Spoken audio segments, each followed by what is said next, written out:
everybody, and welcome back. We're still live at Orlando, Florida. We're at the IACIS training down here, which is, again, if you have attended the last session at all, we talked kind of in detail some of the things that go on here. It's Orlando, Florida. If you need to go computer forensic training or any kind of really digital investigation, because it's so much more than just computer forensics anymore. And you tend to know the guys that have been in the area a little bit, because we still say computer forensics, and it's really not the case much.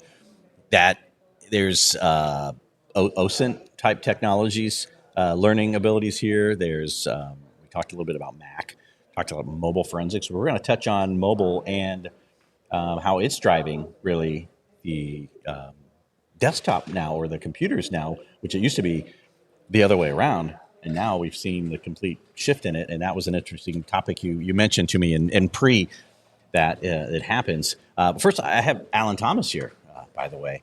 So Alan's Good morning, Kevin. Thank you. You've been around computer forensics for maybe a couple years. Yeah, a few years now. I started, my first experience of digital forensics was in the last century. Shows how old I am. My first experience was in the late 90s. I'm from London in the United Kingdom. So that's what the accent. I thought that was South Jersey or something. No. All right, gotcha. No, New York. I live in London, civilization as I call it. Right. And I was in the police in London for 31 years. Wow. I was a Scotland Yard detective for the last 15 years of my service. Mm-hmm. Scotland Yard is really just the headquarters building of the Metropolitan Police Service, and they police London. But being the UK, there's got to be something weird about it. The City of London have their own police force. Yes. The city's known as the Square Mile because it's a very small commercial area in the middle of the town, and they have their own police force called the City of London Police. Mm-hmm. I was in the Metropolitan Police Service, which is the London police that police everything else. It's much larger. Much larger. Yeah. So I was a financial investigator. Oh. And I was sitting quite happily working on the Central London Crime Squad, doing mainly drug money laundering and drug traffickers. And I worked with somebody at that time who was interested in computers. Mm-hmm. Early days, I didn't know anything about computers, but he taught me a few things, and I could use a spreadsheet. And we laugh now, but a spreadsheet in those days was a business tool. Yeah, at the time, that's advanced. I could also print an envelope. And I still can't do that this today. Made me the computer expert. Right. And in the late 90s, there was a covert scoping exercise done in London around criminality in the Metropolitan Police Service.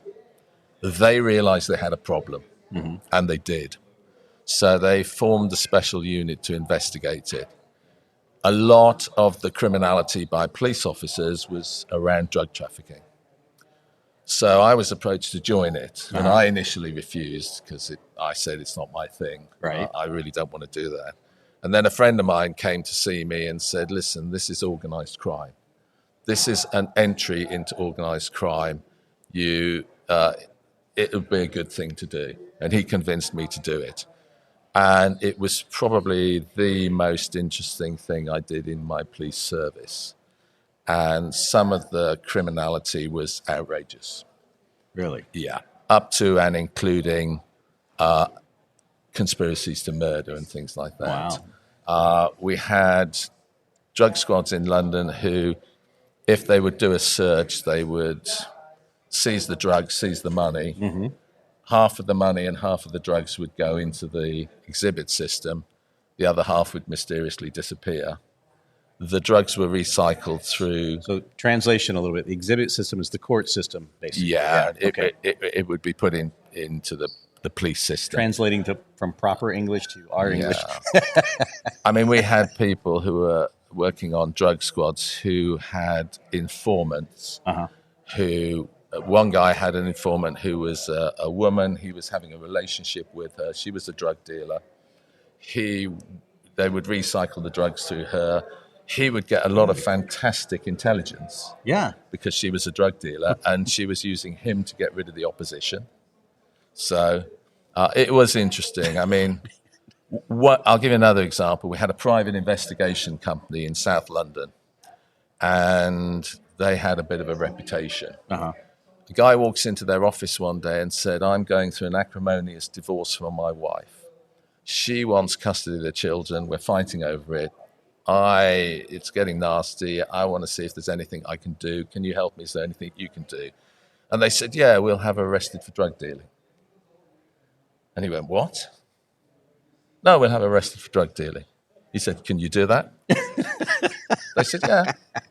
He said, "How much?" Viewers now. Yeah, so I've forgotten the exact figures, but it was something like £8,000. Really? They bought £2,000 worth of cocaine with the intention of planting it in her house.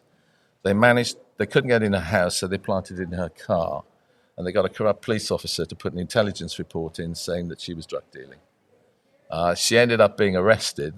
We let everything run through the system. We even filmed the people putting the drugs in the car. We let it run through the system. So you knew about it way in advance. I'm not going to tell you how we knew about it, but we knew exactly what was going on. Okay.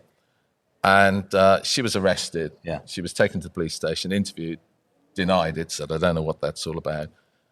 Bailed from the police station while the drugs were analysed, and the following day there's a knock on her door from a senior police officer from Scotland Yard saying, "I need to tell you a story."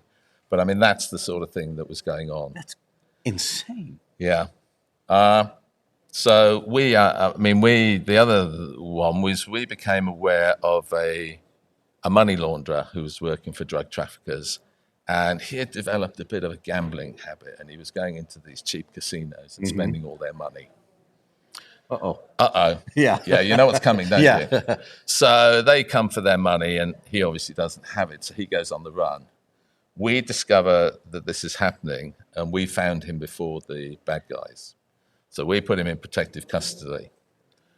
We then took his credit card and his car and a load of personal possessions, and we put them in a hotel room. We checked him into the hotel, we put his car outside the hotel, we started spending on his credit card. He was being tracked on the credit card by corrupt police officers. What? They turn up at the hotel with one of the drug dealers. Uh-huh. They give the drug dealer cable ties, plastic handcuffs. Yeah. The two of the drug dealers managed to get themselves into the room. Uh-huh. They managed to convince one of the room cleaning ladies that they need access to the room. They were let in.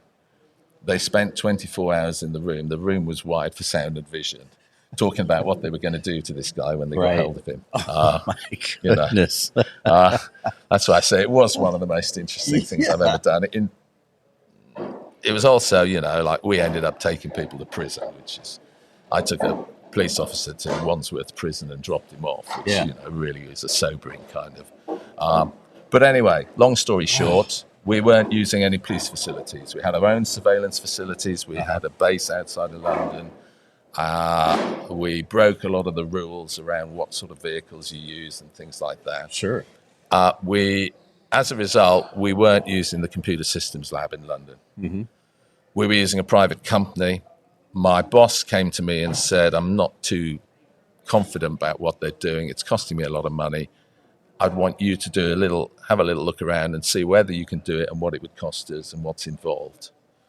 So one of the early things we discovered was IACIS. I managed to convince my boss to send me to Florida for 2 weeks. What a horrible place from London. You don't see the sun this time of year, often, especially. So he's looked at it and went, "What? We're Orlando? Yeah, really?" Is he thinking I'm going to have to start investigating this guy now? So anyway, I came here, which really was the start of my education. I'd done a couple of courses in the UK. We were using some very old technology in the UK. But coming here was a real leg up for me. I was fortunate in the early days. I didn't actually end up going to court and giving evidence early on because I now realise how little I knew. But coming here was a significant help to me.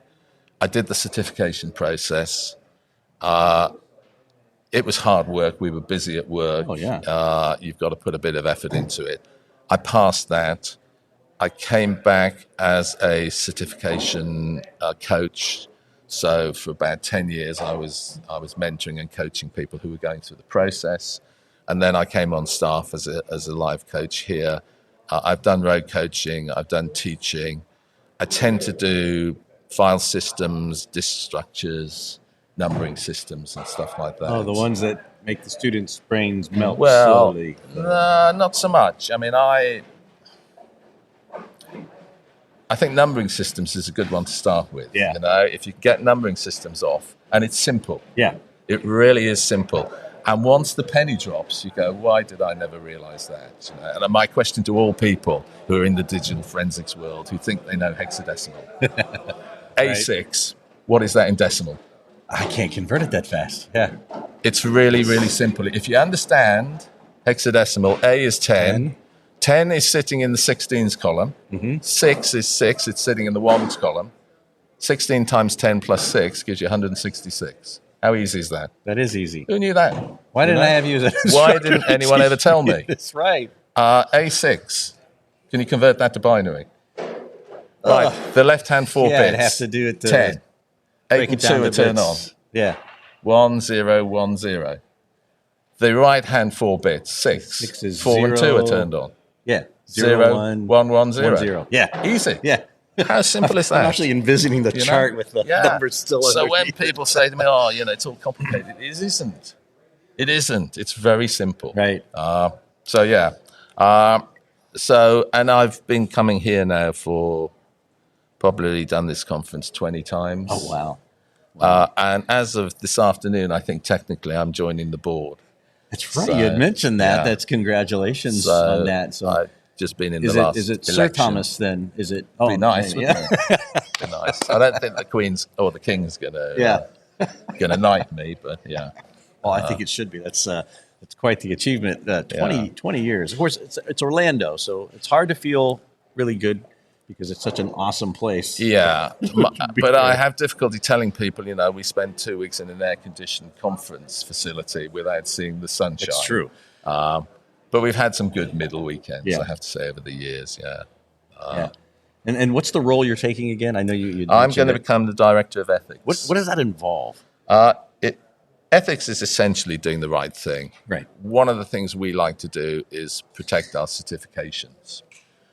They have, I think they have real value, probably more Absolutely. in the US than outside of the States, but they have real value. And when I say protect them, we need to identify people who are not doing them properly. And I'm not going to beat about the bush, people who are cheating. Yep. We have methodologies to detect that. Oh, really? Yeah. Good. Quite sophisticated methodologies. Don't give it away because don't give it away. That was going to be the question. What are those? I'm not telling you. No, I won't do it. So we have quite sophisticated methodologies for detecting it. And every year, sadly, we do detect people cheating. Wow. If that is the case, we will remove all your certificates and you'll leave the organization. So if you've done the CFCE certification properly, you've worked late at night, you've worked over the weekends, you've done it all. Easy. You're a member of good standing, and then you do the advanced or the mobile course, and you cheat on that certification, you lose your CFCE as well, and you're expelled from the organization. And I think it would be a brave person who would go to court and try and give evidence, having been through that situation. I mean, you know, where I come from, we have something called an expert witness status. So the bar under English and Welsh law is not very high. An expert witness is somebody who knows more than the man in the street. Yeah, that's pretty much here. Yeah. So if you go to court, you're taken through your training, your certification and everything like that. And the judge will say, yes, I accept you as an expert witness. The difference between an expert witness and a normal witness is an expert witness can give opinion. Yes. A normal witness can't. And I'm assuming it's the same in the States. Indeed it is. When I joined the police in London in 1977, before a lot of your listeners were probably born, I would agree. as a uniformed police officer, you were an expert witness in one subject and one subject only. That was an automatic thing. Really? Yeah. And that subject was drunkenness. Was that from experience or was that from observation? You could go to court and you could say, this man was unsteady on his feet. His speech was slurred. Uh-huh. His breath smelt of alcohol. He was drunk. He was drunk is an opinion. So Yeah. you're an expert witness of that. Excellent. But that was the only subject. But the rest of the time, you've got to convince the judge that you have some kind of knowledge. And although I say, the bar is knowing more than the man in the street, most people know significantly more than the man in the street. So, Right. yeah. So IACIS has been a real benefit to me in my work. And of course, you're then part of the IACIS community, the IACIS listserv. There's a couple of thousand people around the world. If you have a problem, you bang an email out and you generally get a reply pretty quickly. Not just one, normally. No, yeah, a number of a them. lot. So, yeah, it's been good. Yeah, it's one of I hold this organization as one of the highest in the industry. It's my opinion, obviously, but I think a lot of people would agree with that. Is if you're looking for really good forensic training, it's well thought out. Yeah. Through everything, through your day one in the large room here, all the way up through the advanced courses. Well, this organization has been in existence and has been training law enforcement before most of the vendors and the software tools that we use were even invented or thought about, Yeah. I remember NCASE being launched here back in the day, so there's probably no other organization in the world quite like it. Mm-hmm. They've been doing it for a long time, and we're tool agnostic. Right. So we're not teaching you how to use a tool. Correct. We're teaching you what actually the principles and what goes on under the hood. We have this joke. We call it Nintendo forensics. I don't know if you have the term here, but some people who can press a button. Push button forensics. You have it sometimes when you turn up at court, defense experts. We've had a lot of very good, very knowledgeable defense experts turn up. But we've also had the IT guy from the solicitor's firm, and he says, I can't replicate your keyword searches. So we say, have you tried Unicode as well as ASCII? And they say, what's Unicode? And you think, should you really be at court as an expert? Probably not, but it happens. Again, it's that standard. It's the same here in the U.S., which is, I think it should be based off of a certification of a different type of standard. But that's my opinion. We had one once who, he was a visiting professor at a university. He sat on government committees. When you heard him talk, he was just so clever and so knowledgeable. He was representing the defense on a terrorist trial. If he wrote a report which, had it been true, would have meant we were fitting people up with terrorism. My guys spent a weekend writing, countering all his arguments. And in the end, it's not an exaggeration to say he ran away. He literally ran out of the building and couldn't get out there quickly enough because he didn't really know what he was doing. It was to do with link files and repass points and things like that. We were saying that these CDs had been put into different computers and stuff.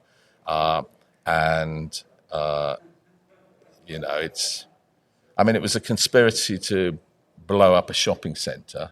They had got the plans for all the gas pipelines. Mm-hmm. They discovered that one of these gas pipelines ran under a shopping centre, and they wanted to put an improvised explosive device onto the gas mains to blow the shopping centre up. So it wasn't like... I wouldn't even know how to even discover that. They had a corrupt person in the gas board who gave them a CD with all the plans on it. So that was the CD you were tracking? That's the CD we were tracking using link files and stuff like that. Excellent. That's an excellent way. Yeah, to track that down. Very good. Yeah. Very good. So interesting. Yeah, it sounds like you've had a pretty interesting career. Yeah. And I know we titled this something we haven't even talked about yet. Yeah. Which is fine because I personally rather learn about someone's path and experience because it's much more interesting than mine by any means. But and I always like to see someone's individual experience in the digital forensic and how they came to where they're at today. Yeah. And yours is probably one of the most unique ones I've heard to date. And I've heard quite a few. So I worked for this organization called CIB3 where we were doing corruption. And in 2005, I went to what was known as SO13 at Scotland Yard, which was the anti-terrorist branch, just through that busy period. And we were talking about it earlier on before we started. You know, we used to have a computer systems lab and a phone lab. Okay, And so they were separate. At the time, they were separate. And at the time, you know, you think about handsets before the smartphone. They had their own specific file systems. They had their own specific operating systems. Yes. If you're a computer guy, it was smoke and mirrors. It was like, so we probably avoided it. It is the honest truth. Over the years, and they were to a large extent telephones at the time. Right. You know, they're not now. I always say, you know, this is my handset. I'm trying to call them mobile devices. This is a computer. Yeah. It uses a GPT. It's got an Apple operating system on it that's very similar to my MacBook. It's got a file system on it that is the same. A JPEG is a JPEG, you know. And what do I use it for? You know, the majority of my use of this is not telephony. This is a computer with the ability to do a bit of telephony. So that has been a radical change. And now, if I was still in law enforcement, I wouldn't have that separation. Everybody would be doing everything. Right. One, because mobile devices are the majority of a lot of people's workload. And secondly, it's the same old, same old. Yep. So that's really the big change. And it's interesting, just over the years, and I don't consider it that long, but in technology, I guess it's an eternity of how it switched from 98% of the work was all desktop computers, servers that you were dealing with, and then within how long do you say? Because it's been a while since I've actually done anything to do with forensics. When do you think the major change finally tilted the scales over towards mobile? Yeah. I mean, I think 1995, that period was significant for computers because it was when the internet, or the World Wide Web, took off, which was invented by the British, of course. I thought Al Gore invented that. No, he invented the algorithm. Okay, gotcha. That's why his name's Al Gore, you see. So that was significant, and that we started getting computers in home addresses. 2008, around that time, I can't remember the exact date, I think the launch of the iPhone. I think that was the start of the smartphone revolution. Yep. I think it was the first time I ever heard the term smartphone. And it probably took about 5 years from then for them to become unbelievably sophisticated and popular, causing the rise in social media and everything else. I mean, to some extent, if you can get into it, I mean, youngsters these days, everything's online. Their lives are on their handsets. They socialize everything. We've had situations in the UK where somebody's murdered somebody and taken a selfie outside the house, which has been recovered and used in evidence. We had one I thought was quite interesting. A guy's version of events is that he comes home from work one day, opens the front door and says, "Hello, darling, I'm home." Gets no reply. Goes upstairs and finds his wife dead in the bedroom. She's been stabbed. He runs into the street shouting, "Murder most foul, call the police." The police are called. That's his version of events. What actually happened was he was involved in a relationship with a man. He wanted to get rid of his wife. They wanted to claim the insurance and sell the house and move to Australia and set up life together. He had an Apple watch on, and he had a handset. And the police were able to demonstrate that he arrived home. He went up and down the stairs about 3 times. He ran around the house. His heart rate was elevated, etc., etc. And it completely destroyed his argument, and he was convicted of her murder as a result. You think about that really, when I joined the police, I remember when we got pagers. And we thought, wow, this is like really sophisticated. Look at me, I've got a pager. And you can spell. Look at me. A couple of things you can spell. So, I mean, it's the level of communication is huge. I've got a slide that's very, very old now of a dot matrix sign in the Vodafone headquarters showing the number of calls that have been made and the number of social media connections that have been made over a 12-hour period. And it's like, and this slide will now be 15 years old, and it's like 4 million and Imagine. 6 million, you know. So the amount of communication out there is just so huge. And of course, it's a problem to law enforcement because you've got to pick your way through it. Yeah. So, yeah. Yeah, and the technologies that you were just mentioning, because Vodafone, for those of you who don't know, here in the U.S., it's like the Verizon. Actually, I think they own 40%. You said earlier. They did own 48% of Verizon. Okay. Many years ago. Vodafone don't like having a minority stake. It's not a good business model for them. So they had invested $10 billion US in Verizon. They sold their stake back to Verizon for $120 billion. As a result of that, I got some shares. So I'm a shareholder in Verizon. Oh, excellent. I pay tax in the USA.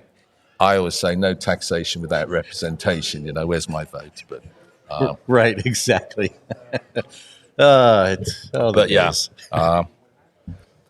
and the other big change, I think, is that mobile technology in the last definitely 5, probably 10 years has been driving what's going on. Oh. You know, it used to be the case a few years ago. We have something called PC World. You used to have CompUSA. Do you still have CompUSA? Yeah, I think we had both, the magazine PC World. Yeah, we have a store called PC World. Okay. Our PC World is the equivalent of CompUSA. Oh, okay, excellent. So you used to go to CompUSA and you'd buy a tower computer that you'd take home, set it up in the room. Everybody would use it. Right. It would normally heat the house and things like that. Then That's true. you stop buying that. If you're a normal computer user, you stop buying that, you'd buy a laptop. And there were a few years when we were all buying laptops. We're now buying tablets. You know, even if you buy what looks like a laptop computer, it's more akin to a tablet. The one that's running this right now. Yeah. It's more akin to a tablet than it is to the old computers that we were looking at.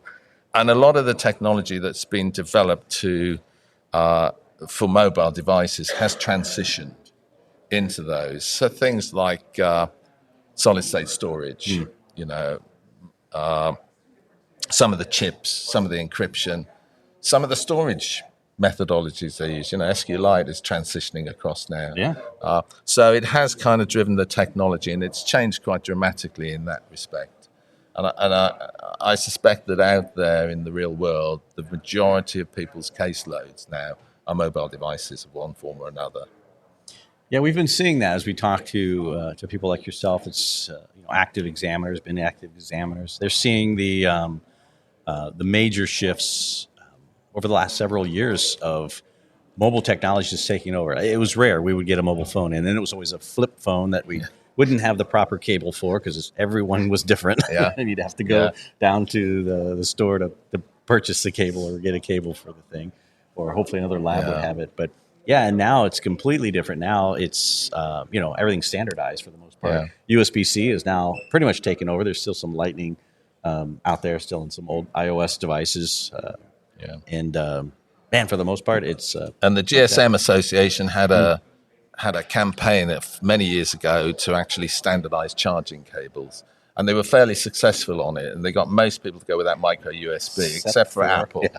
Apple are always going to do their own thing, but I think USB-C may become the standard. Yeah, I think so. I don't know where. And if you're in mobile phone, Apple. Yeah. If you're in mobile phone forensics and you don't know about the GSM Association, have a look at their website, register on it, and they are the people who own the standards really on GSM handsets. And there's a lot of technical stuff on there. You know, eSIMs, which are going to become de facto soon.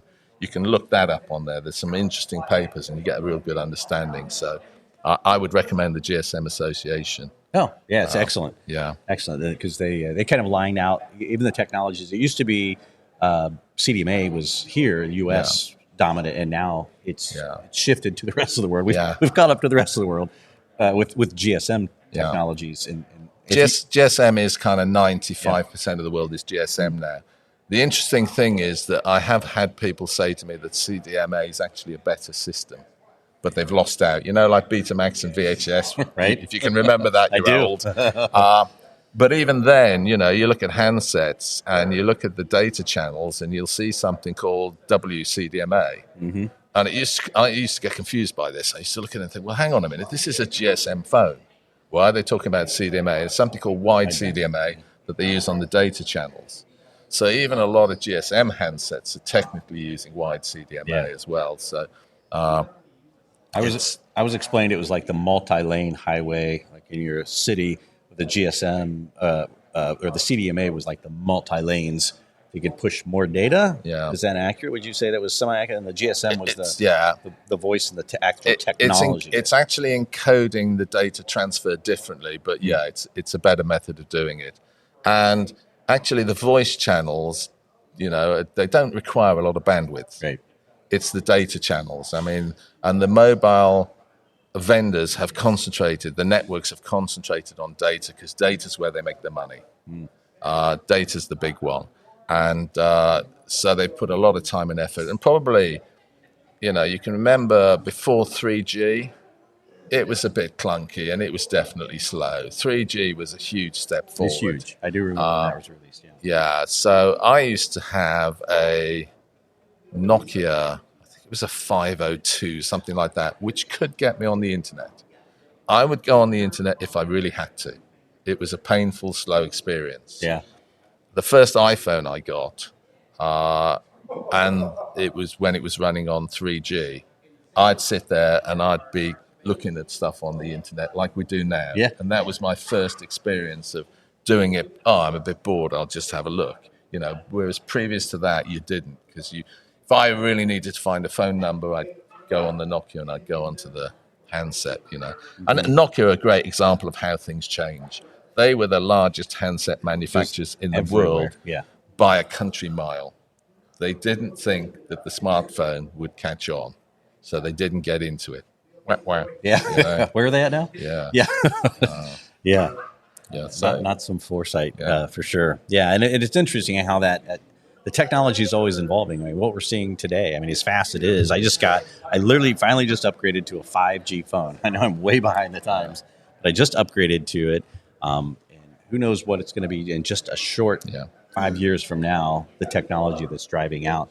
Because like you had said earlier, I think it was prior to going live, you had mentioned the chips inside the mobile are now actually the chips inside my laptop, not vice versa. And a lot of advantages that obviously I got a lot more battery and power savings. And it's driving it opposite. Yeah, my first Apple handset, if you used it, the battery lasted half a day.